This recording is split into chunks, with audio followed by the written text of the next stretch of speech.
is incredibly focused. First of all, he brings a business background. He's somebody who is in the business world, understands what it means to create jobs, understands what it means to improve the economic climate, not only in this area, but throughout the state. And that alone will make him hugely valuable in Dover. His own personal story is very, very compelling, and the sort of his own life's journey and evolution and transformation is a very powerful one. I think he just sets an incredible. He's a great role model. His passion and commitment to civil rights is something that really I don't need to talk about. It's something that you all know about him. It's something that he lives, and he has demonstrated it not only through this campaign, but truly through his life and his life's work. But beyond all that is who he is as a person, and he is as natural a candidate as just about anybody I've met. I've seen him in any number of occasions, and I just Pete and I were together a couple weeks ago at an event for Andy, and I was listening to him somewhat in awe and just grateful he's not running for governor. Because I think he'd probably give the current governor, at the very least, a very good run for his money. And that's not what the current governor needs. But he's natural. He is genuine. And at a time when across the country, I really believe that the people of Delaware and the people across this country are looking for candidates who are comfortable in their own skins, who don't try to be somebody that they're not, who don't talk about things because it's going to be the talking point of the day, who don't use phrasing because it's what some pollster came up with, but who they know what they believe. They're very good listeners. They truly want to serve. They know it's not about themselves, and it's about the people. And everything I just said is all about Andy. And for those of you who have known him for a long time, you know it at least as well as I do. And if some of you don't know him as well as I do, believe me, everything that I just said is more than true. And it's why I am very, very proud to be here to give my full, unconditional, formal, informal endorsement to Andy State.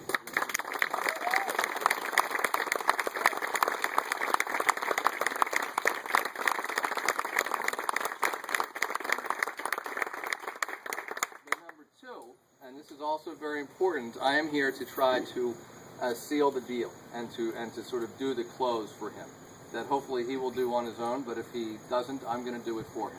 And here's the close. There are, let's see, what's today's date? The 13th? The 14th? Yes.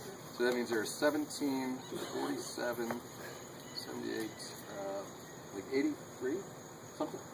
Around 83 days left before the election. Excuse me for doing the math in my head, but it is in that ballpark.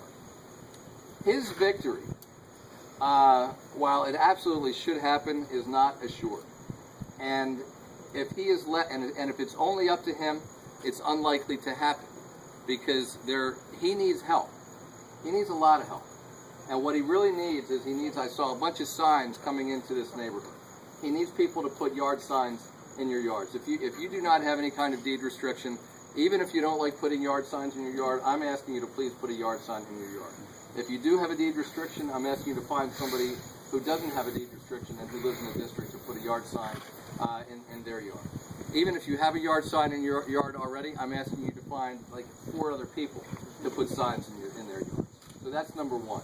I'm asking you to knock on doors, and it might be part of a formal program. If so, contact Andy and he'll sort of help you figure out where to plug in. And if it's not, just do it yourself. Go talk to your neighbors, make phone calls, write letters to the editor, write another check. Why do people always laugh when I talk about the check?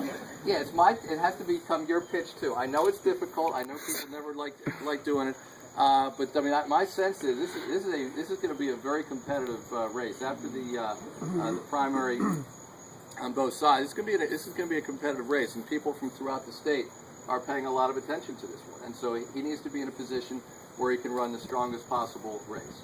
So in the end, his success on Election Day has less to do with him, and it really has more to do with all the people who are here and all the people within your reach. The one thing I do know with absolute conviction is that the number of people here is more than enough to push an election over the top, to lead him to victory. Because it just does not take, for those of you who are from other places, you know, bigger states, this is a pretty small state, and it doesn't take that many votes. And so to the extent that each of you can go contact 5 or 10 or 15 people and convince them, maybe they don't know a lot about Andy, maybe you can tell them about Andy, and convince them about, and let them know all that Andy has to offer. That's how we win elections in Delaware. We don't win them because of big, you know, although the advertising is important, it's so much about the word of mouth, and that's where you all come in. So I so much look forward. I take nothing for granted myself, but I'm hopeful to get back to Dover as governor for my second term come January. I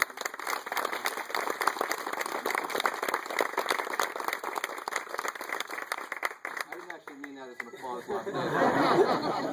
So I very much look forward to it, but it makes a world of difference who serves in that state house and who serves in that state senate. Elections have consequences, and if you don't believe that, all you've got to do is look around the country and see the consequences in some of these other states. And I mean some of the negative consequences. We have plenty of positive consequences that we can point to right here in Delaware. And we need to continue that track record. We need to keep that going. And I have no doubt whatsoever that by electing Andy Staton to the state senate, I will have an incredibly powerful, thoughtful, effective ally in getting done what we all want done.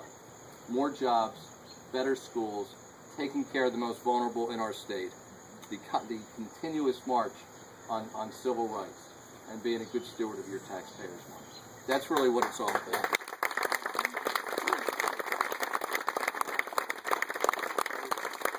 With that, it really does give me great pleasure to introduce to you somebody who I really feel has become a good friend of mine. I know he's a good friend of many of yours, a tremendous public servant, and he will be a great state senator, Andy Staton.